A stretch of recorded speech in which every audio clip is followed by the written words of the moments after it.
Okay. All right. So, okay. All right. So, welcome everybody. Yeah. So, welcome to today's sharing session with our industry order panels. All right. So, we have Mr. Elmer, Mr. Yans, and Mr. Darshan, our beloved alumni. So, anyways, welcome everybody. So, we hope that you're going to have a very good sharing session. And after the sharing session, there will also be a consultation also with the RM and the FYP students. All right. So, Mr. Elmoho, take it away from here. Right. Hi, everyone. Thank you, Ying, for making this happen. Thank you, Ying, and thank you the team very much for organizing this talk. So really nice to meet everyone. I would like to also thank my team members for actually coming in and joining us in this talk. Jans and Darshan, you guys are awesome. So Thank you. just a really quick update is we were supposed to do this in real life, but we really appreciate everyone coming for the online session as well, and really appreciate the live session. So without further ado, let's go straight up into the presentation. Right. So we came here with the purpose of talking about game audio, and we're talking about a production's missing link, good audio. So let's give you a little bit of outline of who we are. So my name's Elmer. I'm from. We could go to the next slide, please. Thank you. So my name's Elmer. I'm from Soundtrack Malaysia, and I'm also like the founder of Medibeats. So I think I spoke here a year or two ago, and a quick intro. I do music for video games and film. I also do a little bit of sound design, audio and stuff, some directing, and on the side, what I do is I do consultation and I also do education stuff. So we run our own music incubators and everything, just so that we develop the next generation of talents. Yeah. And you can ask me any question except my age. That's the only thing that you'll never be able to ask from me. All right. So move it on. Hi. So I'm Jans Lee. I'm a composer, sound designer, sound editor, mixer, like a bunch of audio stuff, basically. But I also do game audio implementation, so working with middleware. And currently, I am project manager at Medibeats Productions. So my experience, I've done a bunch of short films, like indie productions and YouTube and game projects. So I'm really into like the collaboration side of things. Yeah. Awesome. So it's great to be here, guys. And over to you, Darshan. Okay, cool. Hi, everybody. My name is Darshan. I am a alumni student from KDU. Graduated like last year, I think. So I started off in foundation like programming, then degree switched to art, and then to design. And now I'm doing management and sound. So yeah, I've like jumped into a few places. So I participated in like lots of game jams. And now I'm working on a few games like Re-Legend, Gigabash, recently released Fires at Midnight. And I was in charge of the sound design and the project management of all these games. So yeah, that's me. Great. So we're going to get started with just a few FAQs on this topic of like what does make good sound and what to look for and why use original music. Take it away, Elma.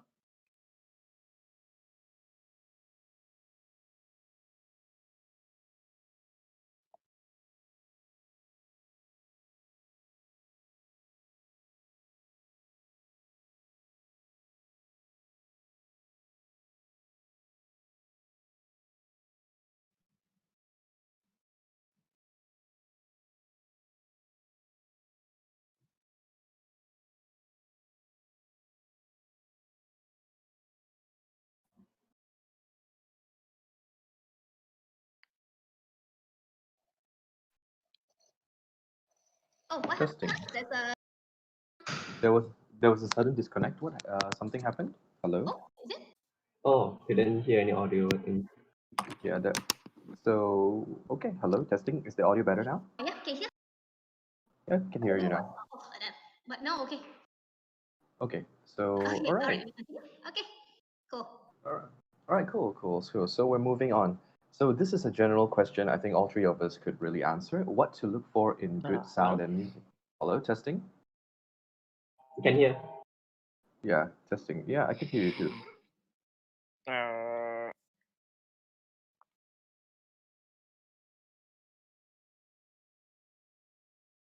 Huh. Very interesting. Very Oh, interesting. suddenly your stream close. Us. Sorry about We- that. Technical issues. Bear with, please. Okay, all right. No worries, No no worries. worries. No worries. So I can move on with the thing. So we're basically answering one of the biggest questions in audio, and so it's just more of a general discussion first. There's not really much images, so we don't have to show anything. So it's what to look for in good sound and music. So when we talk about music and we talk about sound, let's talk a little bit about what to look for in bad music first. So like let's make this a very interactive session. You know, I love to have everyone involved. And Darshan and Jens, maybe you could help me out with this as well. It's when we talk about bad music, what do you guys have in mind? Testing, can you all hear me? Yes. And yeah, Yeah. Yeah, okay, great. I just wanted to make sure that my internet is not that bad as well. So when we talk about bad music, what do we imagine in our heads? Like you kind of imagine like, you know, the speakers blowing, there's not enough bass, there's not enough treble when you listen to something and it doesn't fit the mood. So for example, if you have like a horror movie, right?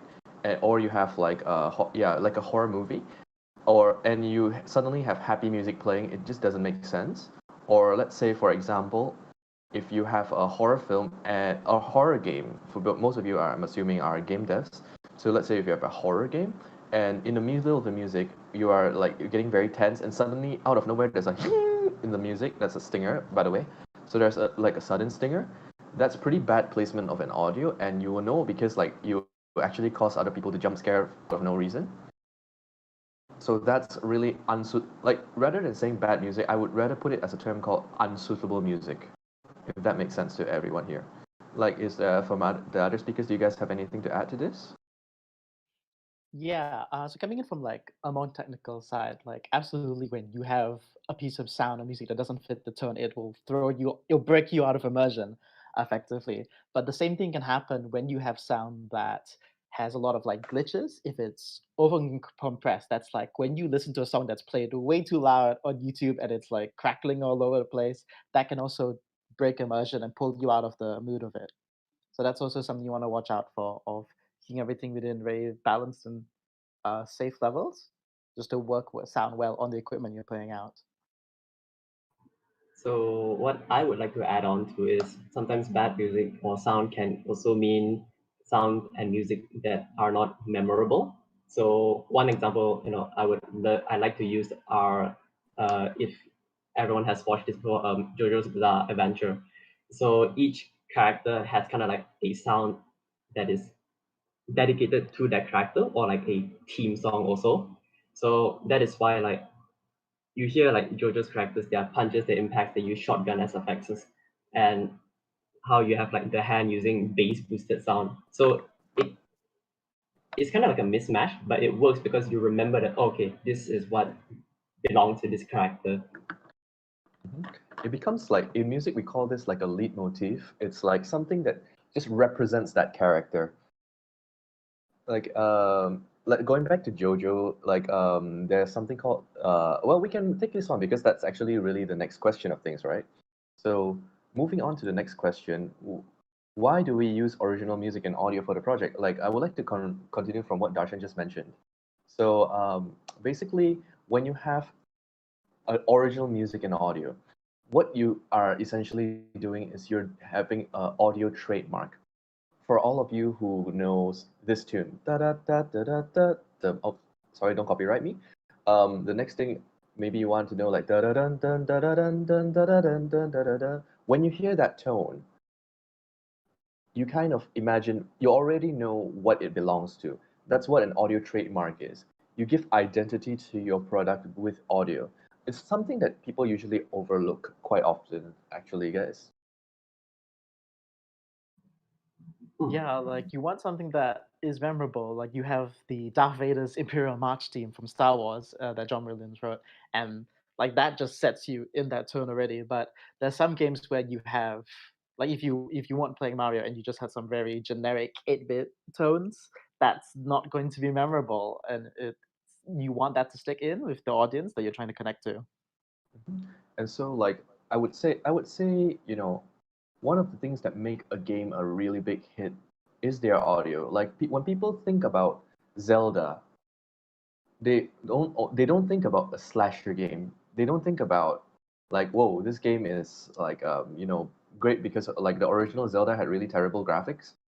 I mean, it was good for their time, but when if we take Ocarina of Time and look at now, it looks like a clunky thing that you can actually make in Unity and Unreal, and that's just because technology is great. But what people remember is the main theme of the song. So if we kind of sing it like da da da da da da da da da da da da da da da da da da, and immediately people will associate Zelda with that imagery and or that audio, if you will put it that way.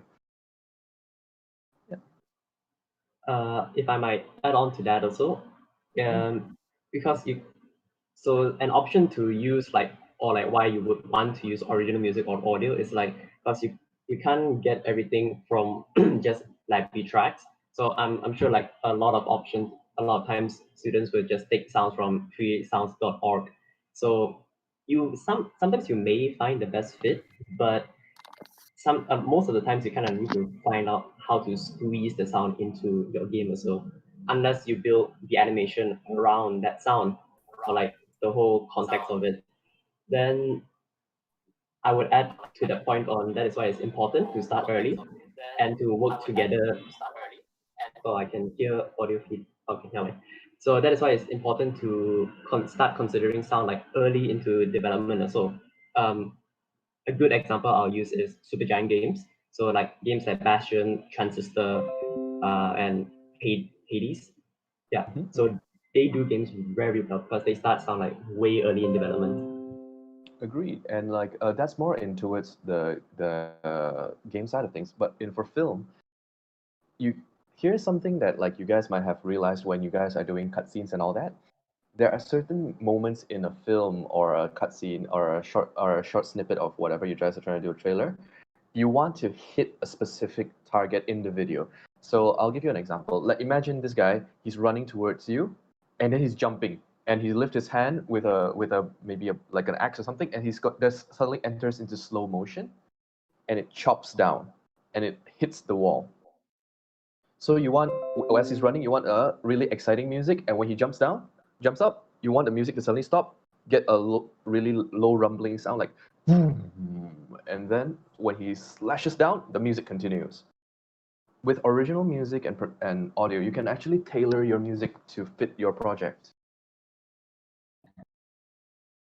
Yeah, if to follow on with that, Alba, it gives you like this degree of like flexibility and control, and it does save you time in the long run rather than like trying to find a temp track and then spending ages trying to edit this in Premiere to cut it into that specific slow-mo timing that you want. It saves you that time, so you have the freedom to just make the project the best it can be.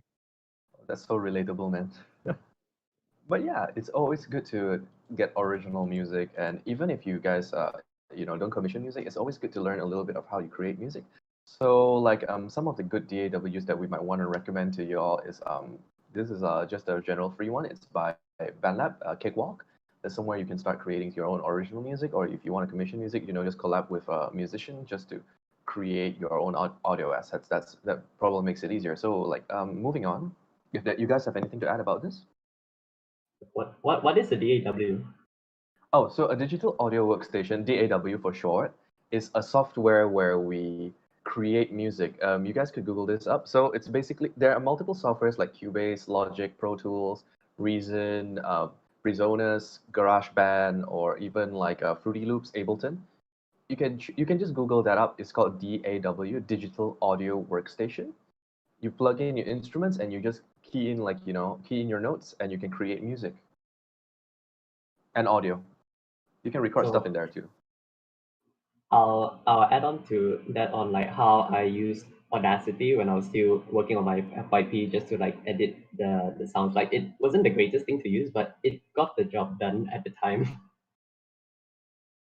Yeah, you'll find that a lot of these it varies, greatly in scope and price. So like, Logic and Pro Tools are like the priced ones. But it's totally valid to get started with something like Cakewalk or Audacity just to get your foot in the water and get a feel for how it will fit into your project. And just a better understanding of when you work with a collaborator for the sound and music and what their job is as well.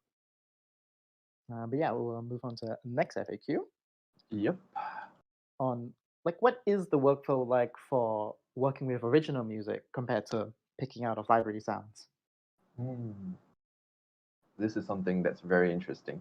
What's the workflow like? So I'm assuming every like 90% of you here are from production or pre-production, meaning like the planning phase or the development phase. If there's anyone here from the post-production phase, hi guys, we're part of the post-production. I think we can talk a little bit more about this question a little later because we actually have some charts and stuff you guys have already prepared. Yeah, Yeah. but we can just give you a very brief overview. That is the difference between when you work with original music is that you, as the producer or the director, you have that creative input into how you want the music to work. Whereas with library sounds, you are just kind of stuck searching for a whole bunch of temp tracks and that's effects and trying to edit and squeeze it in. And it's not the most smooth process. Yeah. Mm-hmm.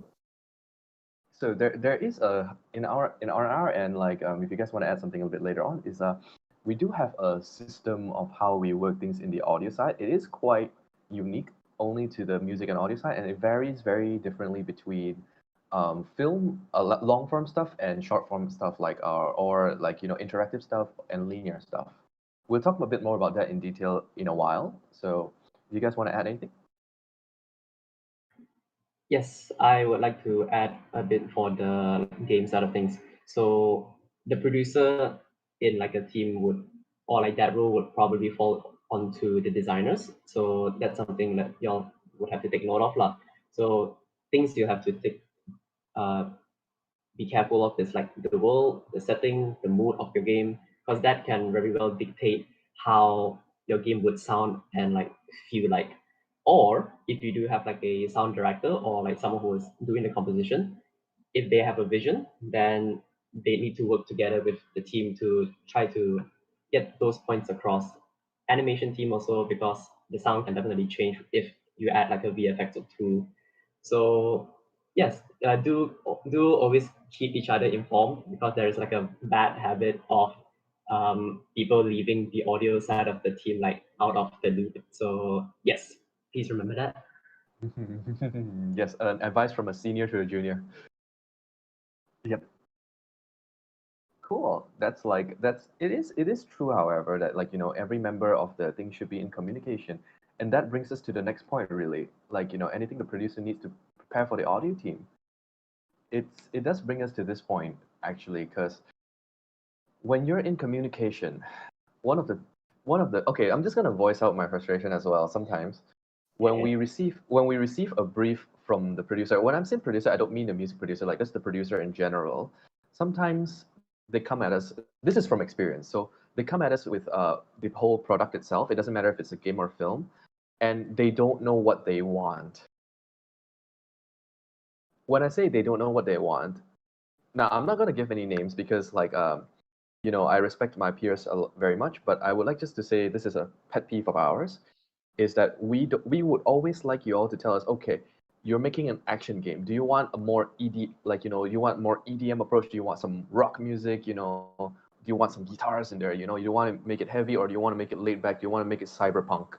So we kind of know that even if you guys don't really know audio terms or you don't know music terms, like just giving us like even a general idea or like giving us a track that already exists that sounds similar to what you guys want, that would be really helpful because we don't want to go like we do the music over and over again for like 20 rounds and in the end like it doesn't hit your point and like there was this incident where I actually did 20 iterations and the producer actually wanted the first one instead, so it's really strange. Yeah, I think you guys might have similar experiences too. Yeah, something like that.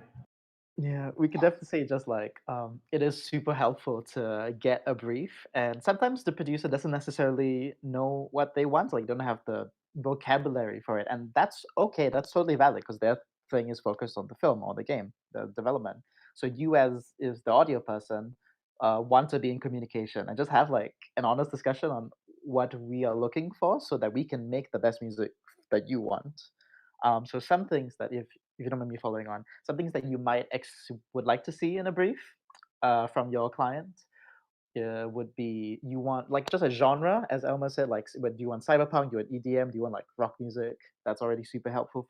Like the Mhm. theme of your game. So if it's a horror, is it like an RPG, is it fantasy? As well as like how many tracks are you expecting, and does there need to be like a specific vibe that you wanted? Because there's horror, and then there's like all the different flavors of the horror genre, right? Where you can get like, oh, cyberpunk, like robot horror, or you get like, oh, old style spooky, and that all gives more clues to the aesthetic and helps your audio person and you as well get the vibe that you want for your project. And yeah, it's best to provide references. Yeah, and we're gonna go through that in a while. But like, thanks for the question, Victor. And like, also, I would like to add on to that. Like, I'm gonna share this experience with you guys. I kid you guys not. There was one time when I was doing an action game, and every time the main character hits an enemy, they wanted a duck quacking sound. I kid you not. It was the most hilarious thing I've ever seen. And every time he falls down, they always wanted that epic fail music. So it sounds like pop pop pop pop. And those are just like really some creative stuff. But we love working with producers like that. When you guys know what you want, we can give you exactly what you want. I think that's like one of the things we might want to actually just mention to you guys. So yeah, definitely. If you have a detailed description, which we're going to show you guys how to prepare the asset sheet in a while, that would be great. Something to add on to that, that's a part of how middlewares can kind of make everybody's lives a lot more easier and like efficient.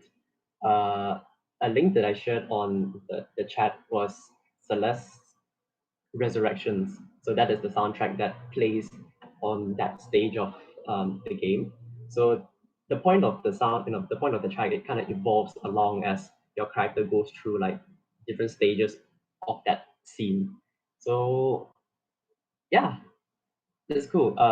Maybe we can get into middlewares like a little later. Mhm. Definitely, definitely. I love the chat box. Everyone's just like super interactive, so that is lovely. You guys rock. All right, Yeah, cool. yeah. Feel free to hit us up with your questions in that chat as we go on with this. Something you're not sure about. All right, so yeah, like there's a load of things we can go together, but like bottom line is we love to be in communication with the producers, with the directors, with everyone in the team. Basically, the more open the communication, the better, the more lovely everything is. Yeah. Yeah. So yeah, moving on. So like if we talk a little bit about the types of media, this is something that I came in like 2 years ago, 3 years ago. I can't really remember. I think it was 2018, and we talked a little bit about linear and interactive stuff. Excuse me. So basically, linear stuff is stuff that you can predict. So for example, if you take a look at a film, at 20 minutes and 15 seconds, somebody is going to get stabbed.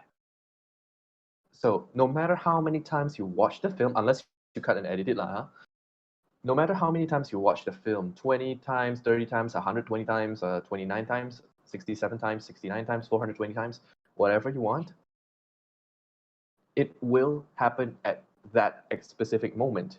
A linear media is something that you can already predict, something that's we call, and usually it's films, short films, etc., etc., etc. We can go on a rhetoric for that. Now, the other one is called interactive media. And interactive media is most likely stuff that you guys have already, something that you guys most of you have already been involved in. It's called games, well, or apps or anything that requires the player interaction or users. So basically, what an interactive media differs from linear media is linear media. You compose or you create assets based on what is already locked into the picture. So if it's 25 minutes, you're going to get stabbed. You're gonna get stabbed. If it's 5 minutes, you're gonna see a kiss scene. You're gonna see a kiss scene. But in a game, you can't really do that. You can't say definitely like 20 minutes into the game there will be a boss fight. No, some people are not that good at games. So 20 minutes in, like you're still probably grinding some monsters. So what usually happens is, like, for example, when you're playing a shooter, when you're just walking through this like empty room, you have like a low bass rumble playing, doom, doom, doom, doom, doom, doom. and like as you start walking, it goes like boom, you got a beat coming in. When you stop moving, your drum beat stops, and then you keep moving, the drum beat starts, and when an enemy comes in, you hear a guitar sound, a guitar with a rock sound, go jing jing jing jing jing jing jing, and stuff like this, like to tie in with what Darshan said earlier, and Jan said earlier, with audio middleware, you can kind of program these things in, and it's actually the job of somebody we're gonna mention a little later on. It's called the audio implementer. It's their job to make sure that this happens. Haha. Yeah, that's some personal experience from there. There is a layer like when you're working with a piece of linear media and that's like synchronized and picture locked, then it's predicted. But it also means that if there's any changes in the future that say the director might want to do, then that's a whole bunch of extra work of resyncing everything. One with interactive media, you don't have that knowledge of what's going to happen. But because everything's triggered by the software, it's responsive, it's interactive. You have that flexibility. So both have their like considerations to think about as you're designing sound and programming for them or filming. Yep. And the methods and the methodology behind how the musicians do it, you guys don't have to know. You guys just need to know that this exists. Yeah. Basically, the music and sound design people, what we do, like all three of us, like who worked in audio background, what we do is we will take this. We will actually the way we compose music is different. For linear, we compose the lock pictures, and for interactive, we compose based on layers. If that makes sense to anyone of you guys, like so that each layer can be triggered in either whatever like programming language you want to use, like Unity, Unreal, even Rampire, if you guys are into that kind of stuff. Yeah, like if I may use an example, like if you guys have ever played like Breath of the Wild, if you as Link decide to just walk in a field for 20 minutes, then that field's back like grass chill music has to be able to loop seamlessly for as long as you're there until you walk across a guardian and suddenly it's like da-da-da-da-da. That is another battle music layer that is being triggered by your thing. So all of these is very like layers of sound that you can be pulled in, faded out, like mix and match as you play. Oh, that's fantastic. Actually, Breath of the Wild is one of my favorite games of all time. On the side thing, just Animal Crossing, like New Horizons, Animal Crossing alone has, despite it being a very chill game, has the most layers of music I've ever seen because it's based on the time of day that you're playing. Oh yeah, that's especially true, the older right? ones. Yeah, Yeah, there's like yeah. so many layers and shifting, but it works. It works very smooth, and that's if the audio implementer has done a good job, you won't notice it changing too much. It'll be a very smooth transition. That's actually really true. A Oh my good gosh. a good homework to do is to like pick any game, or like if you play like Dota, or even if you play like Animal Crossing, try to observe and see how the music and the sound changes as you reach like certain parts of the game. Like so using Dota or Zelda as an Breath of the Wild as an example, when you reach into combat, when you go out of combat, how everything changes. When you bring up the menu scene or like the settings, like everything like ducks down, so like everything becomes like a bit more like quieter and stuff like that. So Yeah. a lot of those things are things you have to consider also when you're making or using sound for games. Yeah. To answer your question, Victor, I see in the chat. So when we say multi-layered, what we mean is that basically in your little middleware session, you have multiple tracks of music that some are designed to blend together and some are meant to transition entirely. So in the combat example you're mentioning, you're walking in the field, that's your like background ambience, and then you're near a town, that triggers the village ambience, which is written to blend with the walking ambience. But now you come across a guardian, but you haven't seen them yet. So you're just in the area, right? That triggers the enemy nearby music track, and it fades off the village track. But what's going to blend on top of that is when you finally get close and it sees you, and then you see that blue light about to shoot a laser at you. That's like the in combat music. And so those are the combat music and the enemy nearby. Those are two different tracks that are being blended together. So it is very much both. To answer your question, Victor, like if it's very flexible based on what kind of game you're making. And I think one of the like another game other than Zelda that really portrays this really well is Nier Automata, because their music change phases depending on how long you stay in an area and what you do in that area and how many enemies that you fight in the area. So they have a really long documentary on like how how interactive music is used in Nier, and it's one of the best masterpieces that we've ever encountered, actually. You guys might really want to check that out. Yeah, it includes separate track blendings as well. Yeah. Yeah, crossfade it is definitely quite like a crossfading, but of course we can talk about a bit more on the later slides about middleware. I can show you some examples that there's a lot of other techniques you can do to make it crossfade seamlessly with like a bunch of other tricks with frequency and like volume, but we'll get into that later. Yeah, let's do that later. All right, so moving on into the project timeline. Wow, okay. Take it away, Jens. So this is an example of just the entire like workflow when you start a project. For now, this one is linear media. So if you're doing film, you're doing a music video, and they'll come in different phases chronologically. So just a quick reference on this sheet. We have highlighted everything that's to do with audio and sound. That's in blue. Everything else is in purple. And the stuff that's in yellow, those are dependencies. So that's when something else has to happen first before you can do the other thing. For example, casting has to happen first before you can start recording voiceovers, of course, because you're not going to get a productive table read until the actual final cast is there. Same with sound as well. Like you can't record the dialogue until you have the cast set, and you can't score all the music until you have a direction with the composer and the director talking about it. So just going through it chronologically, there's a few phases that tends to happen in most films. This one we're using now is like for a big, large scope. So with your music videos, if they're like 5-10 minute short films, just shrink it down. To start at the very top left, that's phase one, that's development.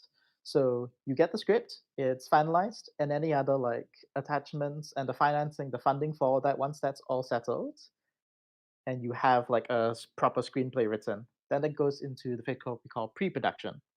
So that phase, you have casting, you have as well the composer sitting down with the director and being like, okay, I read through the script. What kind of music direction do you want? What kind of vibe are we talking?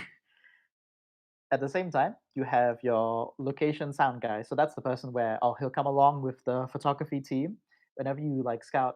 Like I think the current Batman film with Robert Pattinson it was filmed in Liverpool. So the location sound guy is the guy that teams up with the camera people, and it's like, okay, I'm gonna record this and like get an idea of what sound we want to be in the scene because it's Liverpool, but also what sound do we want to make it sound like Gotham. That follows on into set design, locations, costumes. You already knows what those are. Once you've got all that pre-production done, when you have a direction, you have an idea of the spotting you want, then you move on to actual production. So this is filming. That's when you've got your cast set up. You can do the dialogue recording. You've got a clear direction. You can do music scoring, as well. The location sound guy. Now that he knows what to look for, he knows where to record, as well as if you're filming on a location where like this house on a hill is perfect for Downton Abbey, but there's actually a construction site like 5 meters out of frame. You gotta shift that. The sound guy has to let you know about that so that it will make the job much easier down the line so you can get the good emotional recording take from your cast. Like you don't want to miss a moment because there happened to be like a truck driving by. So that's the location sound guys thing to think about. Other stuff like rehearsals, principal photography, so all that stuff happens alongside in production. Key thing to look at here for right at the end is locked picture cut. So that is the phase when the whole film team have locked the picture. That means that it doesn't necessarily mean it's finished color grading and doesn't all the VFX added in. That's fine. It just means that all the timings are synced. So when you see someone get stabbed, when you see Robert Pattinson drive a Batmobile off the screen at like 25 minutes in, that's always going to happen at that time. Because as the sound people, you need to know exactly when to put the engine sound of the Batmobile when he's coming on screen. So it's really important to have the lock picture cut ready, and then your team in post production, audio, VFX, they can really get started. Takes on to the third phase. So post production.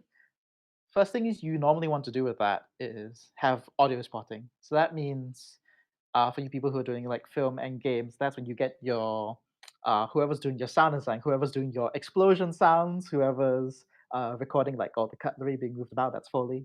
All Oh, yeah. these people in their departments are going to sit down and watch the entire lock picture cut and call out they'll have an Excel sheet which we'll show you out later, the asset sheet of what sound we need to add in at what time code when and how you want it to sound. So we'll go into more of that detail later. All right. So once you've done audio spotting, then you have your sound design, your Foley, your dialogue people creating all these sounds. At the end of that, you have sound editing and mix and mastering. So these are people that are going to now consolidate everything together, compile it all, and turn it into a balanced track for release. So I know there's a lot of information. Feel free to like hit us up with questions, and we'll go into more detail later as we talk about the roles in the audio team. But for Sure. all you need to know for your projects is stuff has to happen, like certain things have to happen before your audio people can get involved and like do their thing. So it's really important to bring in your audio team, your sound, your music guys early so that they can help you advise you from their expertise and save you time and money as you go on location and film stuff. I think Jans, because like most of the people here do games, I think the next slide might actually be a little slightly more beneficial. Absolutely. Thanks, Elmer. Cheers, buddy. All right. So we talk about interactive media. So this is your games, your apps. If you guys are into like VR or VR 360 videos, that's also in here. As you can tell, the chart of the timeline looks very different, right? Like I'll quickly go back to the linear media one. It's basically a staircase going down. You have development, pre-production, production, post, like things fall downwards. Games is a bit, as you probably have experienced with different. You're like continuously you've got your development stage where you come up with your high concept, your art design, maybe some sound direction, but then you're just building levels probably for like throughout the whole process. And during that, that's when you have your production team with audio, who are going to be doing things basically level by level. So, for example, like on let's say we take Super Mario Castle Stage. Once the Hmm. game designers have like built the castle stage, that's when your audio team are going to do the whole spotting session, and that's when they sit down and look. Okay, on this level, it's a castle stage. It's Bowser's castle. There's lava everywhere, so we need to have lava sizzling sounds. We need fire. We need Bowser's going to have his whole boss battle here. So there's going to be a lot of stomping. We got to have the music come in at this level. There's like flying Koopas all over the place. So your spotting team will take note of all that down, and then the music, your sound design, your Foley team, they're going to be creating all of their sounds and music just for this level in this whole stage. Once they're finished with that, it ends in the dependency A. They send it over to the audio implementer who has to take all of these assets and then put it in the game so it's programmed and triggers correctly. That's just level one. Level two, underwater level with Bowser. Now there's a bunch of bubbling sounds. There's like a big fish, blowfish boss battle. Same process, but because it's a whole different theme, a whole different aesthetic, the music team also starts spotting again. They start scoring again. They start designing again, and so on and so forth for like as many levels or stages as you have. Finally, at the very end, usually this comes in at the very end. It's a little exception in post game, is the voiceover recording. So whenever, because usually these are based off specific characters, not just levels. So it's like that's when you get the VO, and whoever is doing Mario's woohoo, yeah, wahee, Oh, those are nice. Yeah. yeah, whoever. So that's usually when you have a voiceover artist just come in, record all the lines at once, and then it gets sent to an editor who cuts it up, sends to the implementer, who then puts it in all the places throughout the game where it needs to be. I think the bottom line is like no matter which project timeline that you go for, it's best to get like the audio people in as early as possible so that we can get a direction for you so that we don't have to crunch everything last minute and like when we're all on the same page. Yeah. Yeah, like you don't have to, as a film or game developer, you don't have to know everything about audio or music, though it helps. But if you build up a good relationship, you can trust that your audio person will know what to advise you with as you move the project to make it the best it can be. Mhm. That sounds great. Okay, so moving on, So we'll talk Darshan, about, yeah, yeah. Darshan. All right. So I wanted to like show a little bit of like my progress from KDU and like out here now in the working environment as a project manager. So even though I was a designer, my role kind of blended into project management, and um, it's mainly who's the best fit for the role. It doesn't have to be the designer. So if there is someone who has good management skills, you can have that person focus on it instead. And it is a lot of work, sometimes tedious work, but it is absolutely necessary to keep track of everything. So for reference, I'm showing you my old asset sheets for my final year project. So that's like an old asset sheet, the old checklist. So it's like kind of messy, but yeah, that's how I kind of managed it at the time. So you can see like the must-haves, good to have, nice to have. So stuff you learn lah. So I did apply it back then. Oh, and that is all like paper pog. So that's my final year project character. Okay, next slide, please.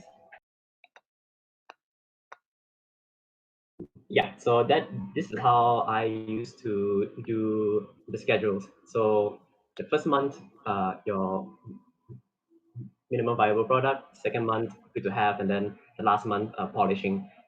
Do make sure you have time to polish your stuff. And what I mean by polishing is like not like don't add anything else. See if you can just like optimize everything you already have. Uh, so the timeline you can see like some like kind of like bleeds over the MVP and the good to have. And always remember that don't be afraid to cut down on your content if it's too much. So yeah, so that is how I kind of like managed the project back then. Next slide.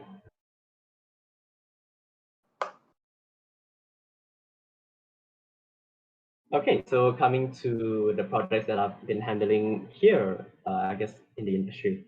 So in context, this project is a visual novel project. So you would want to adjust your asset sheet based on what the client's need is also. So if they don't need so many like details, you have to figure out what's important to the client. So how I did it is the submission dates are important, the comments are important, file names, timeline, description of the town. So it's visual novels are somewhat similar to like linear media. So that's why like timelines are timestamps are important, like depending on where and when you want your sounds to play. Then you have your references, your comments, your feedbacks, and like yeah, like when you submit your work lah. So that's for that project. Moving on to the next one. Okay, so this one may look a little bit more familiar with what uh, I used to do. So in this project, it's a RPG project, and the focus is on the characters. So there's a lot of colors here, but I'll go through them like briefly. So what's important are the characters, how you do your naming conventions, make sure it's neat and tidy, make sure like people know where and how to find your files. The reference videos, what I did is I recorded the characters animations and then I placed them in, and then I would put timestamps on where I think the sound should be and where the sounds should trigger. And this is something that I think game students would have an advantage over, or people who have played like a lot of games, because when you implement the sounds, you know that the sounds have to be implemented through like a certain method, whether it's through the animation or so on. Because otherwise, how you would do it in linear is just, oh, you just play the sound once and it's gone. But no, footsteps. So you know that each footstep is like one like variation. So if not, otherwise it would just be like a tok tok tok tok tok. But so you want it to be like tok tok tok tok or something like that, some sort of randomization. Okay, so audio notes is like the description of sounds, revisions, looping. So all of these are like details on what's important for your characters. The progress chart, what I did with that is to keep track of where each sound is located and like who is in charge of that and what the status of the sound is like.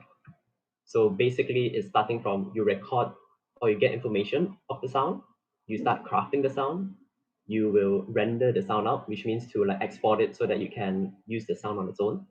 You implement the sound and you do QC, or you check through the sound again. Always make sure that it's working as intended, and if it can't, see what you can do to compromise for that. Moving on to the next slide. Okay, so this is a different project, but the focus on this project is also on like characters. So you can see like I omitted the name, so like it's more like movement. So basically like walking, jumping, attack 1, attack 2 kind of thing. So for this project, hold on. It's fairly similar to the slide previously, but as you can see, like I kind of like made it like a lot neater, a lot less colors to look at. So the point of that is different clients or like different projects would have different requirements again lah. And sometimes when you do more projects or when you are doing these projects, you will realize that, oh, I don't actually need this column anymore. I don't need this, or it's neater to see it on a different sheet. So you will have to evolve your asset sheet. There is no one, there's no like one for all way to do it. There's no right way to do it. There's always a better way to do things. So don't feel afraid to change it up, as long as your team and people knows like how to read it and how to make sense of it. So briefly talking about this sheet, what's important was the status, the character name functions, the varieties. The video captures are still the same. I put in the link to the concept art there so that whoever's making the sound can have a visual idea of how their characters look like and like how they want the sound to be. So there's that. And then the description of the audio is there because it was easier for whoever's viewing this sheet to have an idea of how to make the sounds as well. And the priority list is always there lah. So like yeah, sounds you can do, you can live without, because sometimes time is the thing. So you have to be careful of that lah. Next slide, please.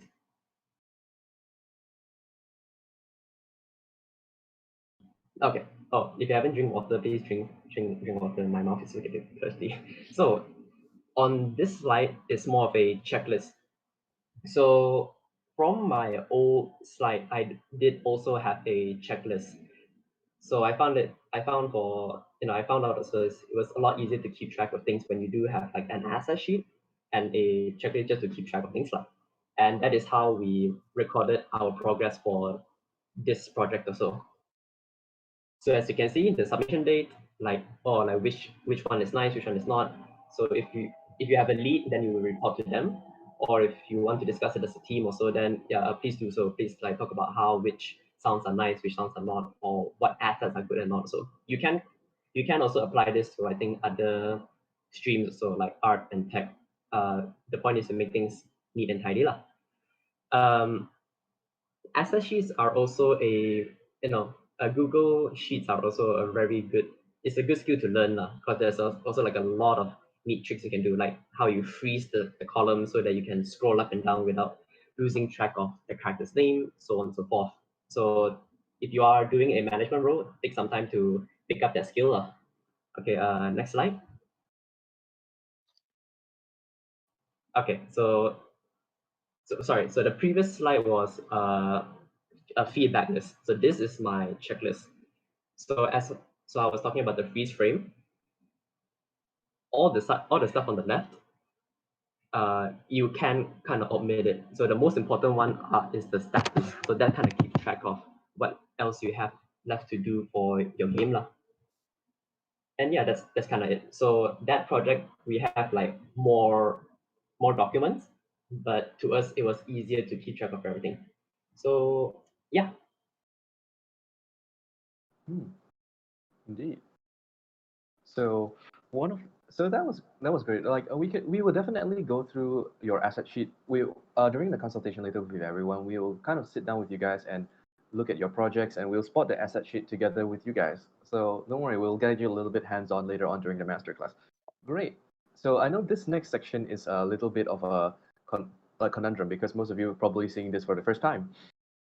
And this is basically our roles in the audio team. Now, if you take a look at all these roles, there is actually an internal hierarchy within even the team itself. And just to put the record straight for everyone is equally as important in the production. So I'm just going to run through very briefly from the top to bottom what each person's role is. So the music director basically has to take all the comments from the producers and the creators, and then they probably take this idea and make sure that the direction is right, make sure everything is clear. They translate whatever the producer says in their terms, and then put it in this format and idea that the team can understand. And he will convey this message to the project manager, and he has to make sure everybody in the team works towards this direction.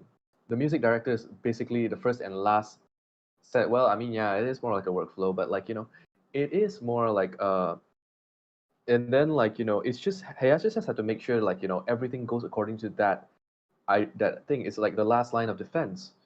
So the next thing is like the music director will definitely hand the idea to the music project manager first, and the project manager or the production manager would delegate it to two different departments, the music and the audio. They're both really separate departments, and the music department includes songwriters, composers. If the budget is more a bit, you can get an arranger, orchestrator, scoring people. Okay.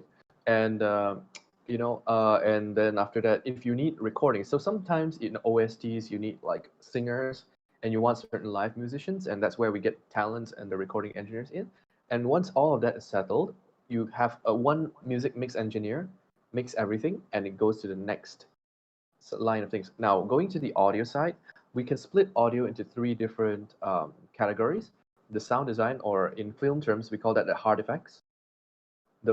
Basically stuff like one shot stingers, things that you can't make with real life sound, like digital effects, like when you have robot sounds, transformer sounds, etc., etc. Those are categorized as hard effects. Foley are stuff that you can actually create using real life stuff. Like for example, if you want a sound of a horse hooves moving, you take two coconut shells and you knock it on the table, and that basically makes hoof sounds. And if let's say you are going for like maybe somebody getting the intestine ripped out, you probably want to take a tomato and squeeze it really hard and pull it, and it gives you that gory sound. So it's like yeah. And the dialogue supervisor is basically in charge of in what we call in film we call it dubbing. In games we call it VO. Yeah, grabbing food with force is like really fun thing to do. We did a really strange movie before. It was X-rated, and when they were doing the deed, we had to take an old cucumber and stick our fingers in it. So that was pretty fun. But anyway, after all of that is done, we usually go down to an editor, and these editors usually clean stuff up. Gets rid of all the noise, syncs everything up to the film, and make everything sound crisp and nice. And then it goes to the mixer, which consolidates everything and makes sure everything is balanced throughout, especially the volume. So this is something, yeah. Whoa, yeah, of course. So yeah, but before I continue all that, is like so. All of these things usually are handled by three different people. If for usually for indie stuff, there's only three or two people handling this kind of stuff. So that's like depending on your budget. So this is towards a slightly more medium range budget. Yeah. So continue on. People from the music department and audio department will come up with two different mixes each, and these mixes will go towards the bottom. If you see, like at the bottom, there is two different segments. One is called the audio implementer, and the other one is for linear media. So right on the right hand side, if you take a look at the full mix engineer and mastering engineer, those are more for film stuff. You see, I'll go into more detail, but for games, most of the time you have an audio implementer, and the audio implementer usually works with two objects. One is the programming software, and the second thing is the music audio implementation software. So stuff like Fmod, Wise, Cryware, implement there, create the triggers, put it into Unity or Unreal or RenPy or RPG Maker so that it triggers. That's for games.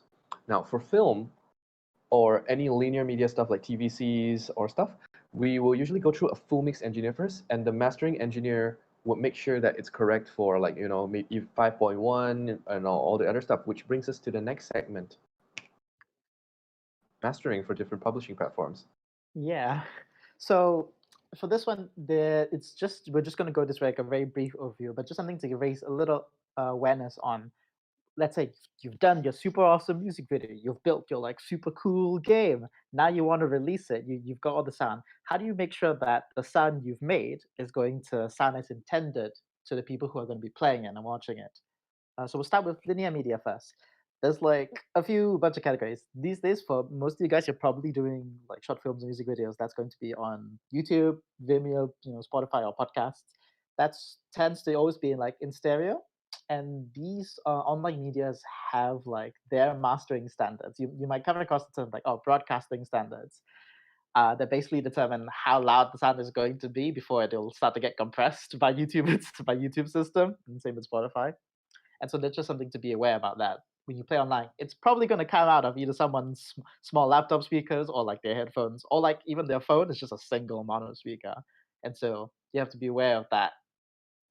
Spatialization with stereo might not translate well. Moving on to like, let's say you're doing a bit more big budget stuff. Let's say you've got a short film, an indie film. That's when you have cinema. Like you go to TGC or like MBO cinema. There's like full 5-1 surround, right? Like you sit in the theater. There's a speaker behind you that's doing all this big bass. You got your speaker in the front that's doing all the dialogue. Then left and right, and then yeah. So front left, front right, back left, back right. Those are the other 4 speakers that are playing out the music and the sound. Don't forget the So subwoofer, man. the subwoofer, yeah, that's the one right at the back playing your bass. So 5-1 surround, that's represents like 5 speakers plus the 1 sub bass. That's what 5-1 means. And Yeah, also man. sometimes it's a different one, but 5-1's the most popular. In this case, is just being aware that the sound that you make is going to sound very differently from when you've been like testing it out on your headphones to when you suddenly spread it out amongst like 6 speakers. So that's just something to be aware of. TV and radio, they have their own broadcasting standards, but most of the time it's also stereo because it's just whatever your TV speakers are playing out or your car. Car, if you're listening to car radio, that one maybe depends on your car, maybe only 2 speakers, maybe 4 speakers, 2 on the front, 2 in the back. Yeah, That's and it. if you're into getting Cadillacs, you might want to put in a subwoofer there, and you'll get those people in my V's like boom, boom, boom, boom outside. Yeah. And so Yeah. all these different speakers, like how many and what quality, are going to change how your sound is going to sound at the end. So when you're doing mixing the music, it is usually advised for that mixer the mastering engineer even to like play out that track on all of the as many devices as he can, like as they can to make sure it sounds acceptable on all of them. Just the last one in video media is like CVs and DVDs, which most of the time I'm also just gonna go to a player and I don't know, maybe you have an old Walkman DVD CD player for Ooh. music, or it plays through your TV screen again. So most of the time also stereo. Moving on to interactive media. So this is your games, your apps. A lot of the times, it's also going to be in stereo and it's going to be in your headphones, but they're going to be plugged into different devices. So if you plug into your PC, like MacBook, Windows, whatever, it's usually stereo. So that's okay, that's expected.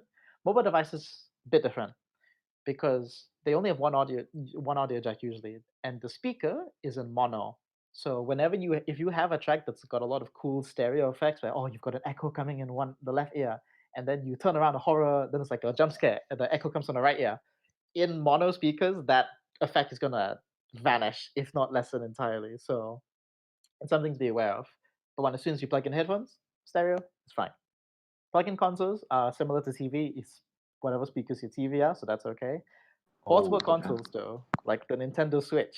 So Nintendo Switch in particular has like a pseudo mono speaker. It's one speaker, but it's trying to replicate the stereo effect. But of course, when you dock the Switch, becomes a plug-in console. It's back to your TV again. So the sound you make has got to sound good on both. I'm gonna just Oh. very carry on, Elmer. No. I'm exclamating. Like when you said Nintendo Switch, I was just suddenly remember the project that we did, Ageless. Oh yeah, that's a recent Yeah, game that was we've fun. played. That was fun. That like we had to optimize the music for Switch and PC, so that was fun. Oof. Yeah, because it does sound different between like good headphones plug into your computer or like the Switch's single mono speaker. Yeah, Um, somewhat mono, but they try to make it stereo-ish kind of thing. It's a complicated thing with Switch. yeah. So for the bottom line for you guys is just to be aware that it will sound different based on what hardware it's being played out of. So just be aware of it and talk to your mastering guy or your sound guy to just like double check and make sure it sounds good on everything.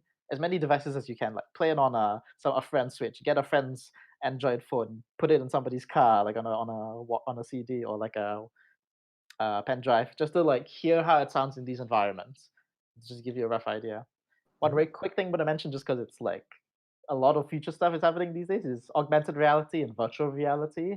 Like even the affordable ones of like the Google phone cardboard strapped to your face, like that has like if you ever see YouTube 360 videos, this is like a whole other area of spatial audio where it's not just left right stereo channels. It's doing those two channels, but trying to make it sound like it's coming from all behind you, from in front of you, from like beneath you, like a whole range of motion. So that's like what's currently being developed right now, and something to be aware of. Like if you want to get into this, you could do some research on, like, you can search sometimes like binaural audio or 360 spatialization if you want to just Google that later.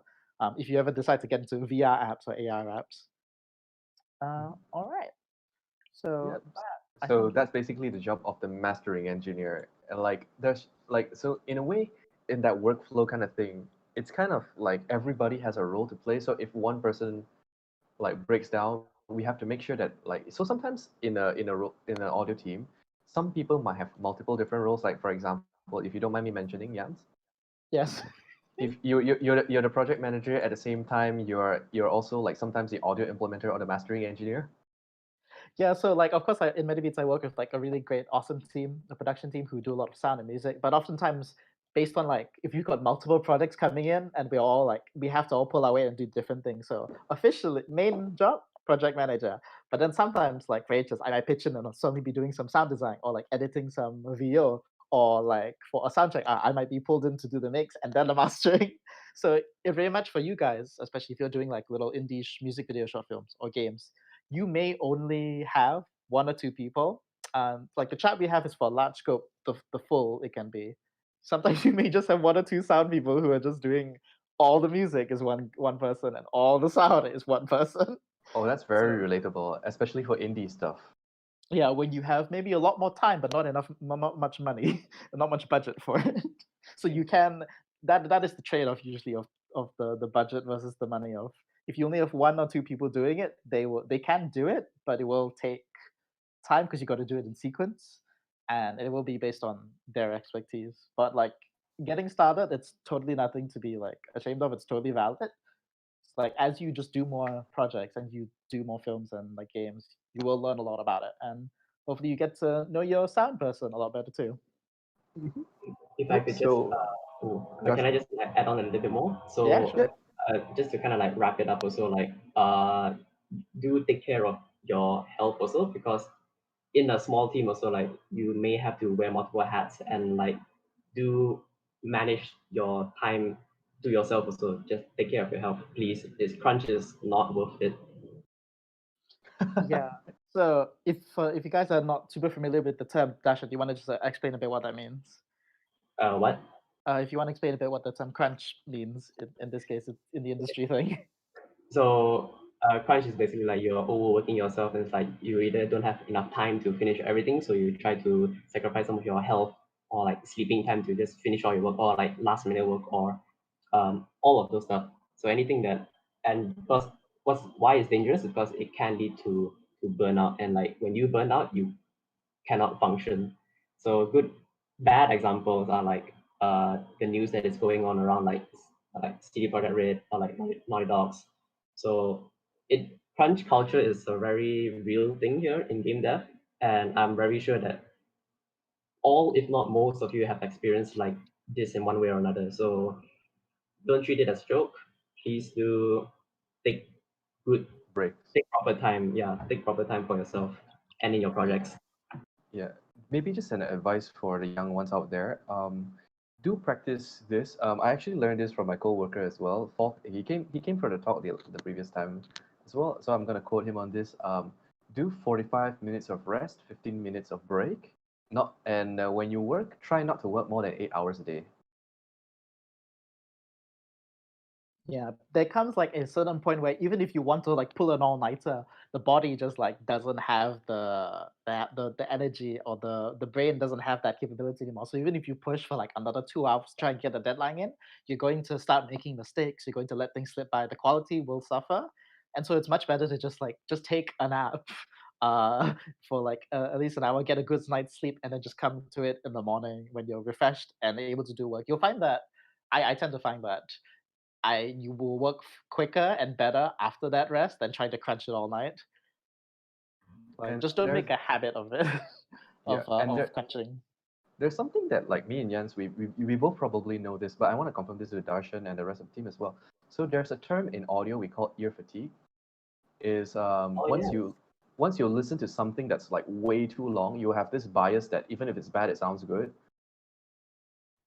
Yeah, that's very real. And sometimes you also get so used to the sounds that you feel like, ah, yeah, it's okay, like just get it through. And that can lower the bar of what good sound is also. So you don't want that to happen. Yeah, it's Yep. it's very much like it is a like physical science thing where when you listen to the same sound, like if you go into a club, for example, and you hear that like pounding boom bassy music for like a few hours, as soon as you step outside, suddenly your ears are ringing and you like can't hear very well. That's because your ears are getting the diaphragm in your ears, your eardrum is getting loose. It's like it's too exposed to the sound, and so it's not as sensitive anymore. And that's why suddenly, if you're mixing a track, you'll lose sensitivity. Suddenly, the highs will not sound as high frequency. Oh, so I push higher, and then later you listen in the morning. How come everything's so sharp on? So you want Oh to avoid yeah. that happening. For this reason as well, that's why the mix engineer and the mastering engineer are usually two different people, if possible. Like Yes. because one person will start to get ear fatigue from like mixing this for 8 hours. So the mastering engineer, as well as in film as well, you might just have another person with a fresh set of eyes and ears just to take another look at it and then do their thing.